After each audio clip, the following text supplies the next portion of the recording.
Hi friends, நான் இப்போ குடல் கூட்டு வைக்க போகிறேன். கிரேவி. இந்த குடலை வேக வச்சிருக்கேன். காட்டு குடல். உப்பு மஞ்சள் பொடி வேக வச்சுருக்கேன். எண்ணெய் ஊற்றுறேன்.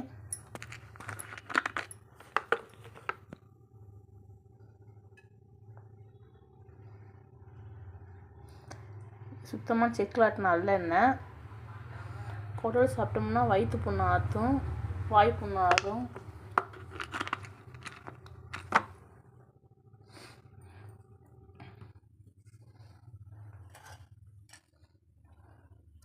இது சோம்பு, பட்டை, கிராம்பு, ஒரு பிரியாணி இலை போட்டாச்சு.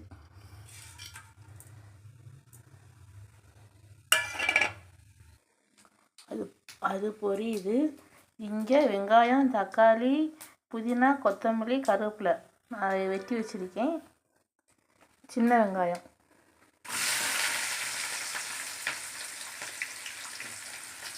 நல்லா வதக்கிறோங்க.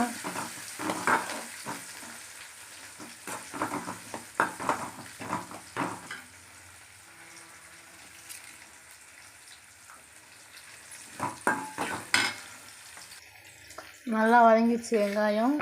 தக்காளியை போடுறோம். ஒரு பழத்தை கட் பண்ணி வச்சுருக்கேன். தக்காளி பெரிய பழத்தை. 100 சின்ன வெங்காயம், தக்காளி,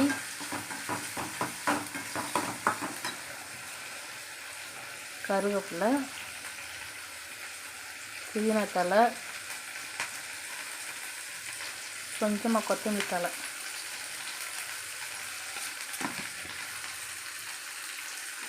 நல்லா வதங்குது.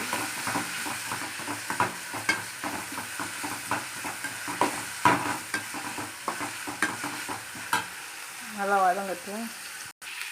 கொஞ்சம் உப்பு போட்டுருங்க. ஏற்கனவே நம்ம குடலில் கொஞ்சம் உப்பு போட்டு வச்சுருக்கோம். இப்போ லைட்டாக கிரேவிக்கு இருந்தால் உப்பு கொஞ்சம் போட்டு தரேன்.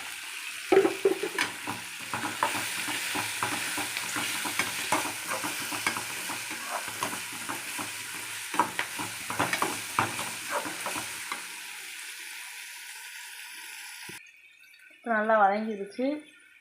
ஒரு 1/4 ஸ்பூனு தனி மிளகாய் பொடி, மட்டன் மசாலா பொடி கொஞ்சம்,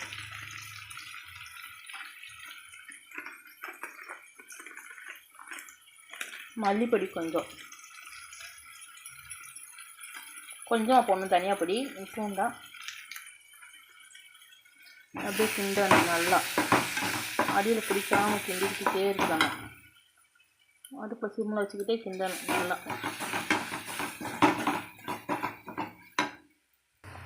எண்ணெய் பிரிஞ்சு வந்துடுச்சு.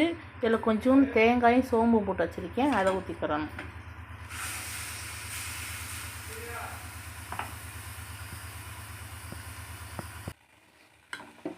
நல்லா வதங்கிடுச்சு. தேங்காய் இதை போட்டு அப்படியே நம்ம வேக வச்சுருக்கோம்ல, இந்த குடலை தூக்கி இப்படியே ஊற்றிக்கலாம்.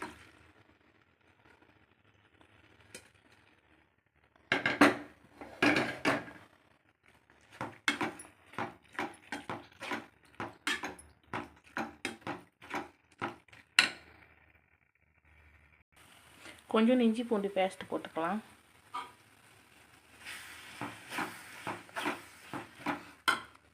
இதில் கொஞ்சம் அந்த தண்ணி இருக்குல்ல, வேக வச்ச தண்ணி, அதை ஊற்றிக்கலாம். போதும். அப்படியே எண்ணெய் பிரிஞ்சு வந்துடும்.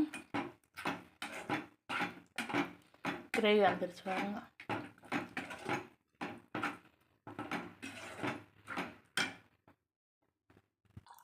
எண்ணெய் பிரிஞ்சு வந்துருச்சு. இந்தா நல்லா எண்ணெய் பிரிஞ்சிச்சு. அதில் அப்படியே லைட்டாக கொத்தமல்லி தழையை தூவி, அவ்வளோதான்.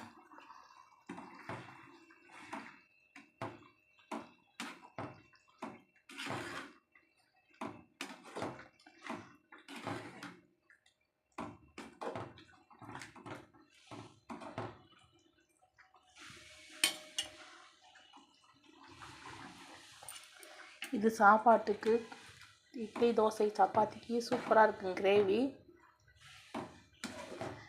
உங்கள் வீட்டில் வச்சு பாருங்கள்.